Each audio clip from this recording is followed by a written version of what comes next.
squirm around to shove you in suits, etc. Just kidding. Those things are wired up and can't move around, like how they were fake with you back in the day. In fact, you're sitting in the original Freddy Fazbear's Pizza right now. Is that neat?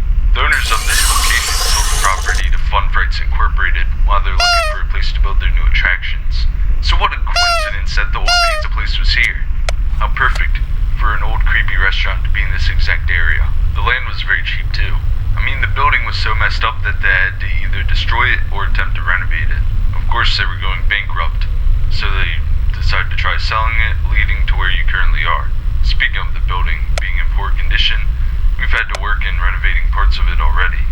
Almost everything is complete, but the power died shortly after we started renovating. We've resorted to using a generator, so make sure you don't run out of generator energy. If you do, just try to find a flashlight or something. It's looking pretty spooky in there, so good luck with that. Oh man. Oh yeah. I guess I have to read the safety packet to you. Alright. Welcome to Fredbear's Fright, the latest and greatest horror attraction featuring actual relics from the original diners, where mysteries about the events were tragic but not certain. In case of any sort of injury or harm inflicted by an animatronic occurs, we are not to be held responsible, as it is your own fault doing so. If the chance of a person has turned up missing or as a fatal event happened within our premises, the location of that event will be cleaned up after the attraction's running hours, blah blah blah. What a bunch of nonsense. I mean, I could understand injuries if someone was just plain old dumb with our equipment, but to die in our building, that's ridiculous. Our animatronics should be just fine. Anyways, let's finish up on how you have to work the place. So to your left, you have a big old door thing from the old Freddy Fazbear's Pizzeria. It's used to close off guests while they're playing the flashlight game next to your office. It makes a cool transition from when they leave the game and enter the office.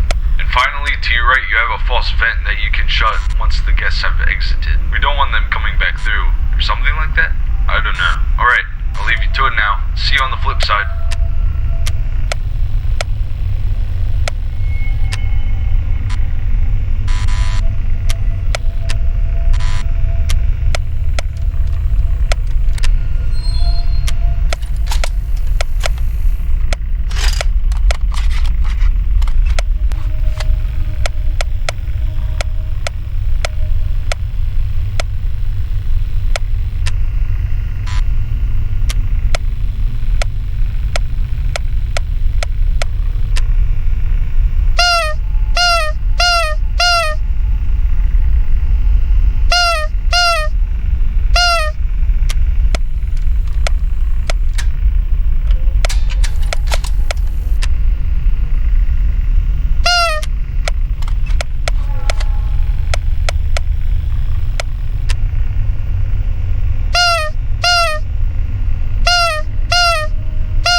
get comfortable now. Okay, so I have some pretty good news right now. We have been working on the animatronic programming and they seem to be working a bit now. That prototype animatronic endoskeleton is starting to be able to turn around and stuff now, along with a few others having some movement now. I think that's pretty cool. Do you think so? Okay. Time for a bit more info on things you can operate in your office. So, do you see that pullable lever on the office's ceiling? You can use that to fill up your spray bottle in the morning when you have to go clean up the animatronics. Make sure to only clean the joints, as getting liquids on the animatronic parts themselves could damage the electronics inside or even mess up the coating. I know it's silly to have that lever right there instead of a sink, but I guess that doesn't really matter. Okay, you have a camera system to look at on your laptop, which also is a half-restored thing from Freddy Fazbear's. You can check the rooms as people go through the attraction, and make sure that no one goes into the attic or somewhere they shouldn't be. Also keep an eye on prototype. It seems to move a bit at random times, so just look at it from time to time to make sure it doesn't fall over. Then there's an animatronic moveset operator to the right of your office, which is still a work in progress. That should eventually make an animatronic do something spooky when you enter a certain code. All this stuff should be complete in nearly a week. So if something doesn't work correctly, or you see some boxes laying around, those things will be worked on. Programming the animatronics and working on the building functions will be our top priority over the next couple of days. Alright, I'll be getting some shut-eye. Good night.